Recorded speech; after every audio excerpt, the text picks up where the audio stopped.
সেদিন আমি বাড়িতে করেছিলাম ইঁচড়, তো ইঁচড়টা আমি নিজেই কেটেছিলাম, কেটে মাকে বললাম তাহলে দাও, কেটে যখন আমি দিলাম তাহলে আমি রান্না করি। আলুটাও কেটে নিয়েছিলাম আর এদিকে কিছু মশলা করে নিয়েছিলাম। আর ইঁচড়টা করবো আজকে চিংড়ি মাছ দিয়ে। ইঁচড় আর চিংড়ি এই দুটো একে অপরকে যারা থাকতেই পারে না, এরা দুজনার জন্যই তৈরি হয়েছে। তো এদিকে হলুদ লবণ মা মাখিয়ে দিয়েছে মাছগুলোতে, আমি একটু সর্ষের তেল দিয়ে তারপরে ভেজে নিলাম। তো এদিকে মাছগুলো ভাজা হয়ে যাওয়ার পর একটা মাছ আমার কড়াই থেকে চলে গেছে উনুনের ভেতর, তো ঠিক আছে। আর এখানে ফোড়নে দিয়ে দিলাম ওই তেলের মধ্যে শুকনো লঙ্কা, জিরে আর পেঁয়াজ।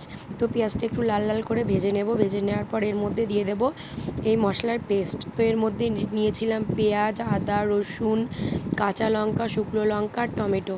তো মশলাটাকে একটু কষিয়ে নেব, কষিয়ে নেওয়ার পর এর মধ্যে দিয়ে দেবো কিছু গুঁড়ো মশলা রয়েছে এখানে, ধনে গুঁড়ো, জিরে গুঁড়ো আর কাশ্মীরি লঙ্কার গুঁড়ো। তো এটাও একটু দিয়ে কষানোর পর এই যে ইঁচড় আর আলুগুলো একটু সেদ্ধ করে নিয়েছিলাম, তো সেটা দিয়ে এখন কষিয়ে নিচ্ছি। তো অল্প অল্প করে জল দিয়ে দিয়ে একটু একটু করে কষিয়ে নেব। আর ইঁচড়টা সত্যি খুব ভালো ছিল, একটা দাদার বাড়ি থেকে নিয়ে এসেছিলাম। ইঁচড়টা হেভি টেস্টিও হয়েছিল খেতে, কারণ আমি রান্না করছি, দেখতে হবে তো কে করেছে।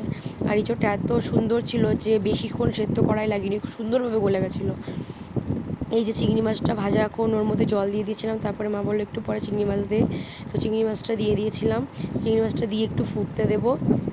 তো একটু জলটা কমে আসলে এর মধ্যে নামানোর আগে দিয়ে দেব একটু গরম মশলা আর একটু ঘি, তো দিয়ে সেটাকে নামিয়ে নেব। তো এই দেখো আমার ইঁচড় চিংড়ি একদম রেডি। তো এটাই ছিল আজকে দুপুরের মেনু।